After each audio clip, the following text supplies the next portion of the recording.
us rise up tonight with a greater readiness. Let us stand with a greater determination. Let us move on. I'd like to thank all those who are here this morning, particularly you students out there. I can see you're already sitting down, you're on your cell phone, so we'll get this thing moving so we can have a good day here. Thank you, Deshaun, for asking me to be a part of your program today. It's always a pleasure to serve you. On behalf of the Arkansas Martin Luther King Jr. Commission, I am honored to present our keynote speaker, the Reverend Sharon Washington Risher. We probably wouldn't know Reverend Risher if it wasn't for the tragedy in Charleston, where she lost her mother, Ethel Nance. I need not speak more about this because all of us saw that rerun many times on TV. So moving on, let's go ahead and with our introduction of our speaker today. When we meet somebody in today's world, what do? We pull out our cell phone and start sharing.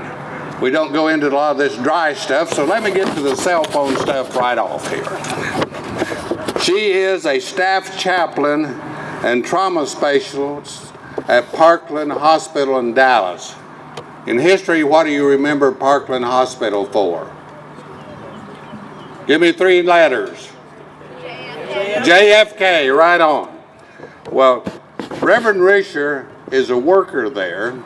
If you were shot and brought in, you were run over by a car, you brought in unconscious, she is a person that's going to represent you. She may go through your pockets trying to find your billfold to find out who you are. If you're out of your mind, she'll try to calm you down. That is her job. Sounds exciting, doesn't it? Now then to the real stuff. She has 2 grown children. And you say, grandkids? Nope. Well, what do? One's a banker and one's a clinical psychologist. She has hobbies, reading, cross-knitting, growing tropical plants. And you say, how boring. But let's get to the real stuff. She is a mother to her fur dog child, Puff Daddy. Who else do you know that has Puff Daddy as the #1 thing in her life? Well, there's a couple other things we need to know about Reverend Risher. She is a native of Charleston, even though she now lives in Dallas. And she just hopped on Southwest and scooted right over here, so that's not a big deal. She's a graduate of Charles Brown High School in Charleston and John C. Smith University in Charlotte. She has her Master's of Divinity degree from Austin Presbyterian Theological Seminary. Is that a good place, Doyle? He's not listening. So, with that, let us welcome Reverend Sharon Washington Risher.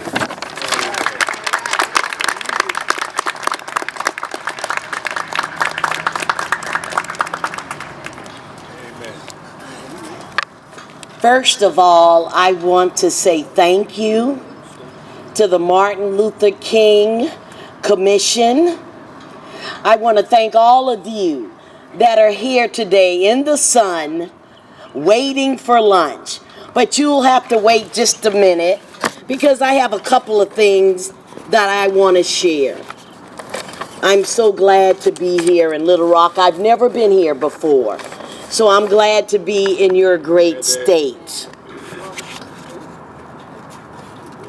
It has been said, forgiveness is like a Band-Aid that holds the edges of an open wound together long enough for the wound to heal.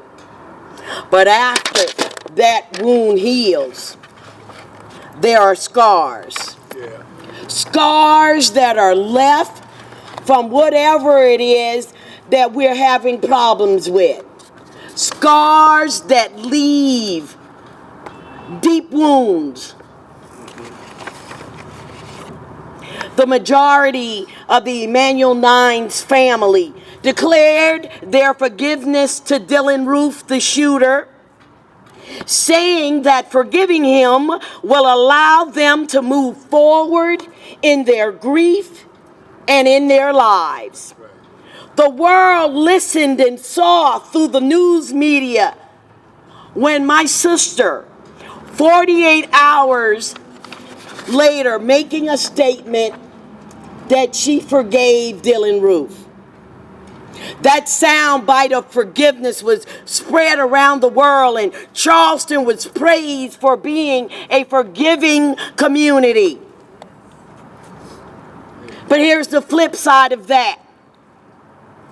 I could not believe my ears sitting on my couch when my sister declared that she forgave Dylan Roof.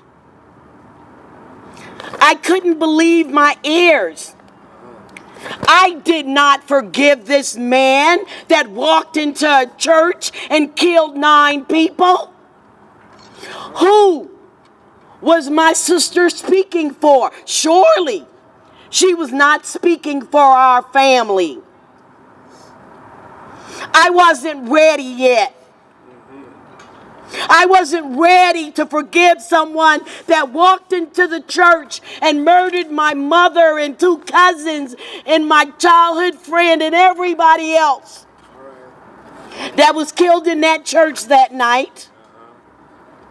I immediately allowed the anger and the hurt to take over my mind for months. I'm just trying to keep it real, people. We all want to see the news bite. People praying vigils. Excuse me.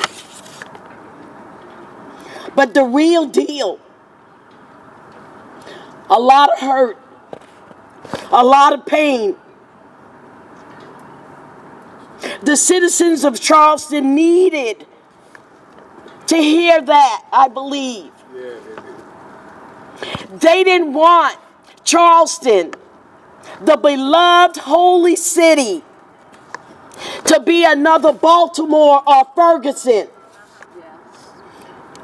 They needed to feel safe. The city was gripped in fear, and I believe they realized for the first time in their lives, even while attending church, your life could be taken away from you in an instant.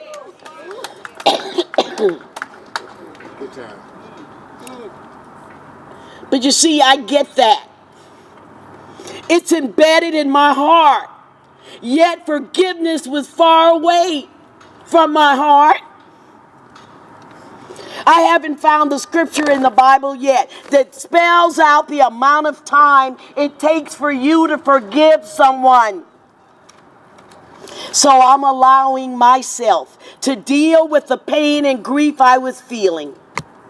I knew and I know that I will eventually move to that place called forgiveness. Yes. I just didn't want to forgive this man for killing my moms. I didn't want to let him off the hook. It said forgiveness is for the self to be able to move on and live. But tell me, how do you forgive? And you keep moving on when your heart has been ripped out of your chest. When you're not able to talk to your loved ones. How I won't ever have my mother again. Most days, all I wanted to do is crawl up in a ball and never move. Because you see, what grief washes over you like a tidal wave. I have prayed more than I have ever prayed in my life. I know the time to understand everything that I will feel. Yeah. I must rely on my faith to lead me down the road of forgiveness. Yes. All of us have had to forgive people in our lives. Not everything is a horrific tragedy. It could be a friend who betrayed your trust, or a family member that turned their back on you when you felt you needed them more than anything in the world. As people, we let the issue go and back and forth, and we go back to having relationships with these same people who have hurt us. That's forgiveness. And we must, because our hearts don't want to carry around the stuff that we have to carry around. Things are going to happen. Forgiveness looms. Hurt, pain lingers around like smoke. It's always there. But I've allowed myself the time to deal with what I feel. Other people's opinions about my forgiveness is just that. Their opinions. Be courageous.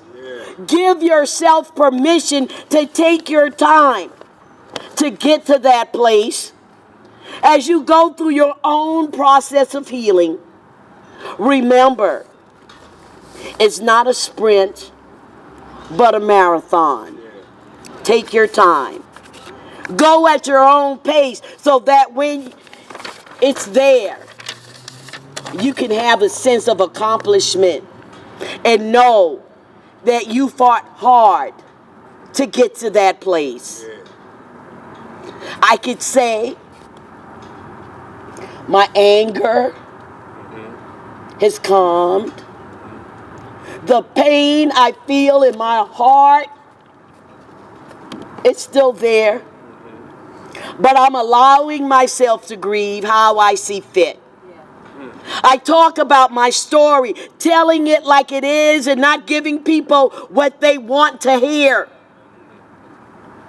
I am who I am, a child of the Most High, trying to move forwards, forgiving the murderer of 9 beautiful souls.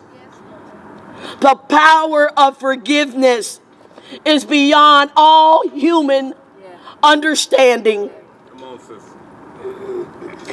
It has been written that God must raise up faithful men and women who have heard God's voice in the cries of the oppressed, who take refuge in the love of God, and from within that place of refuge, find courage and step into the world to challenge the powers of evil. Yes.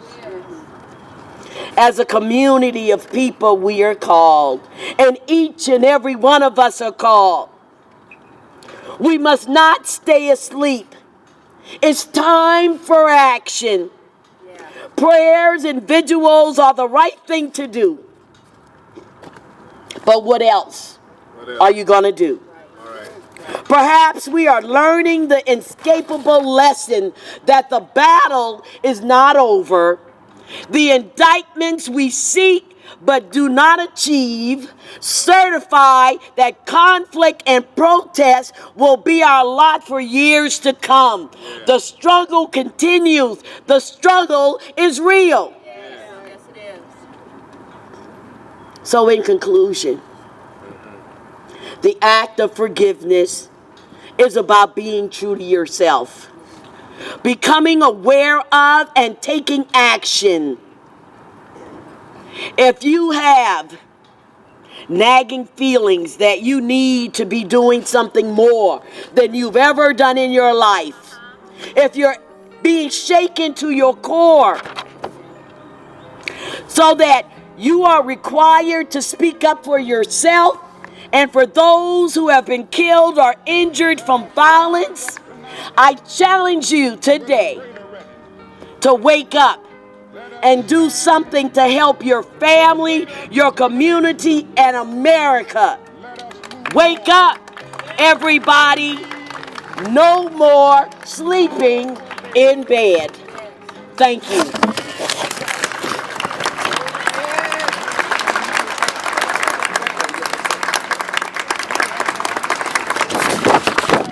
Wow. Thank you, Reverend Risher, for that powerful message for forgiveness. More for allowing me to be here with you.